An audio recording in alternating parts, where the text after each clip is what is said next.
Good morning. Really good win for us. We talked about it the other night to go 1-0 in the Sun Belts. Basically what we talked to our guys about last week is let's put Iowa State behind us, truly behind us on Sunday, and let's wake up and go back to work and try to figure out a way to get this win and start off 1-0 the conference, and we did. So I commend our players for that. We actually did some really good things in the game, going back and looking at it. Again, I think I mentioned it the other night, but really commended Jared Porter and Jacob Meeks for the job that those guys did. Jared did a great job of punting the ball. We pinned them back. Meeks, all touchbacks except for the one that we really covered really good, backed him up 5 yards and still hit it in the end zone. So we thought that was good. So really commended our special teams. Thought we had a really good night in terms of that. Didn't turn the ball over, which is always good. So although South Alabama moved the ball at times, we didn't give them anything cheap, no short fields or anything like that, which was really good. Scored 30 points on offense, which, most cases that's going to be enough. Really good plays by wide receivers. Go back and look at the game and some of the guys, and again, it wasn't Xavier Brown necessarily, or these were guys that play a lot, but really good to see them, like Brandius Baptiste, John Hodo, Zach Jackson in the first half, Marquise McCray, made a really good play. So excited to see that, and really for the purposes of defense, we gave up 17 points, and really, once the game we felt like was out of reach, 10 points is all we'd given up at that time. So that was the good. The bad, we didn't tackle very good at all. We're obviously going to have to do better at that. Never really gotten any kind of rhythm on offense. Was kind of more spatter, here and there, which we'll certainly have to improve on that. The ugly was the penalties, and that's what we talked to the players about yesterday. We only had one in the first half. Didn't do so hot against Grambling, we didn't think. Florida State and Iowa State really good, really disciplined the first half, and then we did a few things in the second half that we can't do. And it was kind of spread out, too, when you looked at it. A couple were actually on special teams that were really close. Guys really, really playing hard. When you look at it, that, we thought, it's kind of on two good returns that got negated. But you also throw that in the fact, that we were offsides on kickoff for the first time this year. We were offsides blitzing. We were offsides by a line. Then you throw in those kind of penalties that you got to eliminate. But anyway, it's good to get off to a 1-0 start, and like I said, that's what we set out to do, and we accomplished that. T.J. Fiola is out for the year, so he's actually having surgery this afternoon, and we'll really miss him. Really good player, and we'll see how it goes. They do have a new NCAA rule that was passed a couple years ago that you had to miss 2 full years due to injury to get a 6-year, and now they changed the rule if you actually redshirted for a year, which he did, and then he didn't play past 4 games. So I've been trying to make a positive out of this game. I was telling him yesterday, and talking to he and his mom yesterday, told him you could be a doctor by the time you leave here if you want to. So that's a possibility. So get him back. But he was in good spirits yesterday and was actually at the team meeting and stuff. So anyway, we'll kind of go from there and support him as much as we certainly can support him. We haven't decided yet necessarily, and if you're going to ask the question, we're still contemplating on exactly what we're going to do on the line. Our philosophy always has been, and I know Coach Nagavi, we've worked together for a long time, is we're going to try to get the best 5 on the line. So we'll kind of look at that and see what we're going to do, and maybe practice a couple of different combinations on Tuesday and Wednesday and see what we think fits us the best in terms of what we need to do against Memphis. Laurent Shaw came out of the game, and luckily for us, he's had a good sprain, but we think he'll have a shot this week possibly to play. We'll have to see how it goes, but again, what's the word? Probable, I think. So we think he's probable for this week moving forward. Really excited about Memphis coming in. Got a really good football team. I'm sure y'all know that. Beat Ole Miss, the first week. Beat Southern, Baton Rouge, South Alabama, and then Navy last week. When I watch them, and the thing that's the same when you watch them is speed. They can run everywhere. And that's really impressive to watch their team speed, not only on offense, on defense, on special teams and all that. I mean, these guys can really run, and that's impressive to watch them do it. Offensively, compared to when we played them a couple of weeks ago, they run the ball more, and especially if they're having success running it early. But they really do a really good job of running the football. But they do have some balance. They're right at 200 yards rushing, right at 250 passing when you look at what they're doing. I think Brady White's doing a really good job in their offense. I know he had a good year last year. They had 7,000 total yards last year for the year. That is really, when you think about that. But he does a nice job of running their offense. Gainwell is, Patrick Taylor got hurt early in the year, and I don't know what his status is. And he hasn't played the last couple of weeks, and Gainwell's come in and just run wild really on people. So, they do a really good job with that. We know a lot about Coxie. He made plays on us and stuff as a wideout. So he's kind of their big play guy. What is a little bit different about Memphis when you look at them is what they're doing this year defensively. That's, really just jumps off the page at you. They're only giving up 16 points a game. So far this year, they've only given up 263 total yards a game. 160-yard rushing and only 103 yards passing. Those numbers can get whatever, especially when you play Navy. You're going to give up a lot more rushing yards than you do passing yards, but still, those numbers are really impressive. They have a new defensive coordinator that we did some research on in the offseason. He was at Marshall last year. So, a couple years ago, they were a lot like most of the teams in our league. They based out of an odd, then did stuff. They're a true four-down team. And really, when you look at them, what they're trying to do defensively is what we're trying to do. They're four down, but they're moving a lot. They blitz a lot. They're going to pressure from the wide side, the boundary, and so pretty much everybody but the field corner is susceptible. Is certainly can be in the blitz packages. So we're going to have to be ready for that too. But they're trying to get you. They're so far this year they already have 31 tackles for loss and 9 sacks. So they're trying to play on your side of the ball. And then special teams-wise, they already have a kickoff return for a touchdown. They've already blocked a punt for a touchdown. So, but anyway, we know it's gonna be a tough game, no question about it. Trying to deal with their speed, but it's a great opportunity for us, and to move up. It's a big game anyway. To move up in 245 slot on ESPNU, and I don't think there's any debate really when you look at it over the last several years. This is one of the top 2 or 3 group of 5 teams in the country. You throw Central Florida in there and you throw them in there.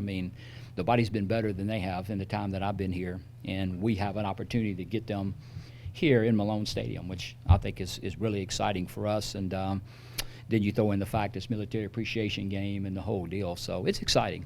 And I was telling the players yesterday, you get on them about some things and then you praise them about some things. And some guys have been around here now ever since we got here, and the fact that we go play Florida State, and since then, we've had 2 games moved for TV, for ULM to get on with Iowa State and this, and we weren't getting many games moved several years ago, for us. So, like I said, that's a positive thing that I certainly patted them on the back, the ones that have stayed here and stuck with it and tried to make this a better deal. So, thought that was a really good deal. But again, it's non-conference. I get all that, but the way I look at it and approach it with our players, this is another great opportunity to get out and play. Is it a tough game? No doubt,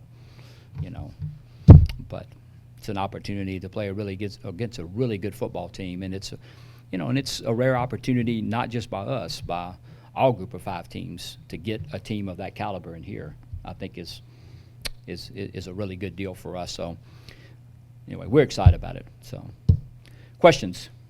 Kind of to start out with, you mentioned after the game, you can say, there's no question this is a big game, and it's an intriguing game for a lot of people. And do you think that bringing a team like this caliber could pop the crowd up a little bit from what it was Saturday? Oh, I hope so. Certainly. That's it's kind of it's what you want. You want to come watch your home team, but you certainly, it would intrigue me, as a football fan. To watch somebody and knowing that somebody of this caliber is coming in too to play your team and stuff. And plus, I think we're pretty exciting offensively and can do some different things. And these guys, are going to bring. So I think it's a game where should be fun to watch. And we got to make sure as we do our part and be as prepared as we can be, and and get out there, because there's no question it's going to be a tough challenge. And what we've kind of played here, I guess, even over the last several games last year, this is a little bit different. And when you watch them and play, because like I said, this is a team that they're physical. I mean, they'll get up there or whatever, but this is a team that can run everywhere. I mean, when you look at them, and it's impressive to watch. I mean, they can, you want to cover kicks, you want to, whatever you want to do. I mean, they going to put guys in there that can get down the field. We always use the analogy, everybody does, kickoff team. We want everybody to the 30-yard line by the time he catches it. Oh, they have no problem with that. I mean, they got 10 of them inside the 30, by the time you catch the ball. I mean, I would say it's impressive to watch their team speed. And when I talk about speed, even starting with their D linemen, I mean, they can run. Their O-line is not the biggest by far we're going to play this year. I mean, not even by far. I mean, I think I figured or whatever, they're about maybe 287, I think, on the line, 288, but the guys can run. They do a lot of pull schemes and stuff like that. You see athletic guys getting out that maybe, we're not, the 6'7", 300, whatever that, that some of the SEC schools are playing with, but really good players that can play and are athletic and stuff. And, been fun to watch. Be real fun if, you'd have to play them, but they've been fun to watch on tape, and stuff, because I like that style of football. And, the place I came from, and we've tried to do that. I mean, I love speed. I just do. Always go back when I was a kid, you watch the Raiders stuff and the Al Davis quote I've always liked, luck follows speed, and I've always kind of, yeah. Coach, I want to piggyback on what Adam said. It's Memphis is considered, if not one of maybe the best G5 team this year. It's not very often you get a top 25 team to be here in Malone Stadium. The energy of the crowd to give you that compliment, the significance of having. I think it'd be great, and I told the players yesterday, I'm certainly not saying this team or that team, but I was telling them yesterday, it's a kind of a scenario.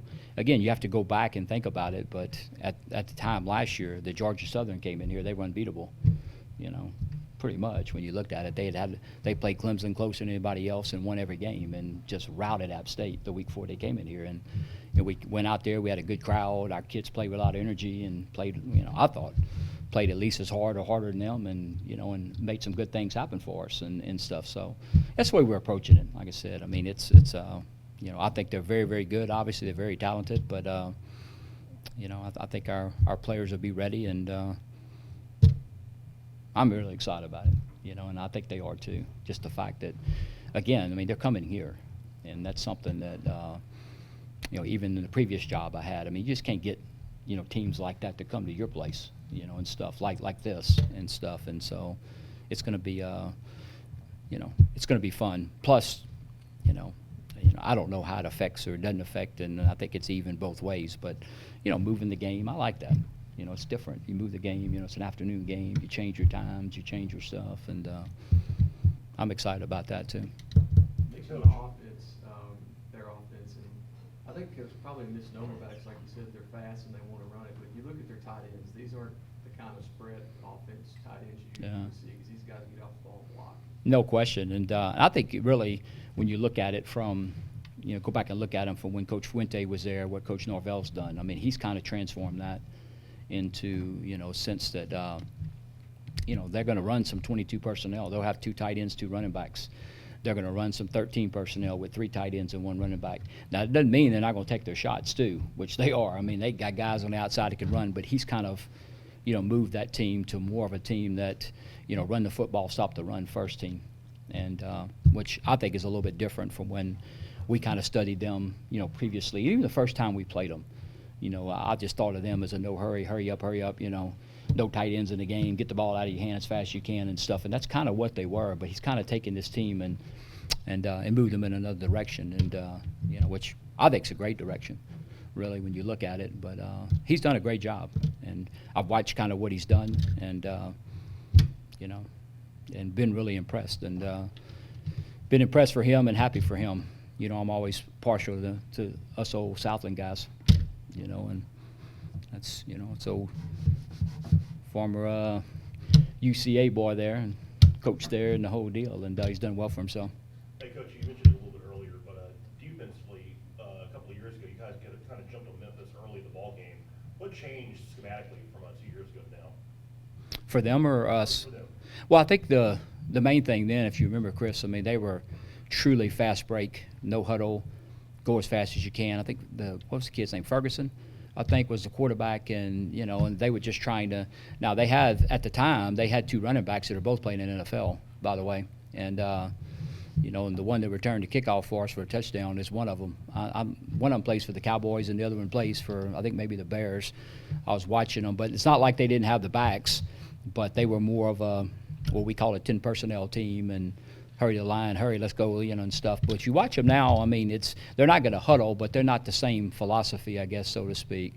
If you watch them, even watching them on TV the other night against Navy, I mean, I thought they may try to pick the game up to try to buy a couple more possessions because Navy possesses the ball so much, but they really didn't.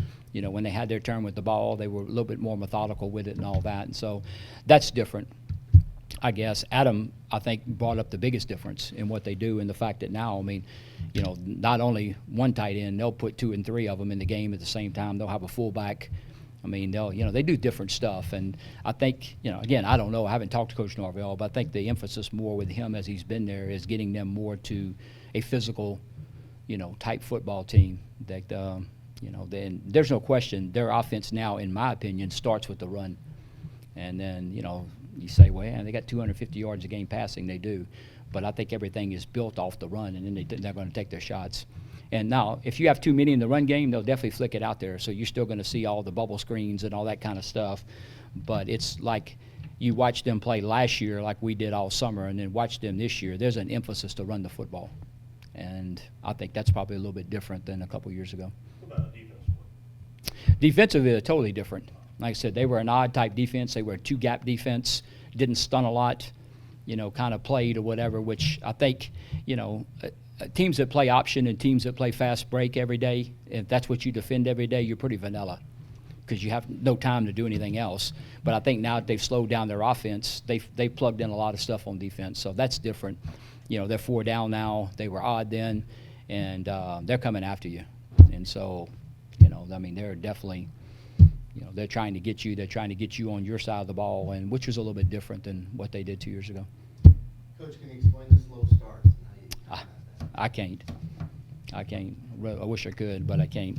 And, we actually changed a few things this week and whatever. So, no, I can't. So, trying. What can you do with your team in regards to the tackling issue? 'Cause I remember it was kind of a deal with the Grambling game, tackling, especially in the first half. I don't know. I thought we did a good job, Florida State, and and kind of did some stuff. But a lot about tackling is in my opinion, a lot more complex than people make it. The art of just the tackle itself. But a lot of people that get in good position. If you're in bad position, you're going to be a bad tackler. If everything's one-on-one, you're going to be a bad tackler. I mean, so there's other things that go into the tackling and stuff, getting our guys in the best possible position they can be, leveraging the football properly, getting multiple guys.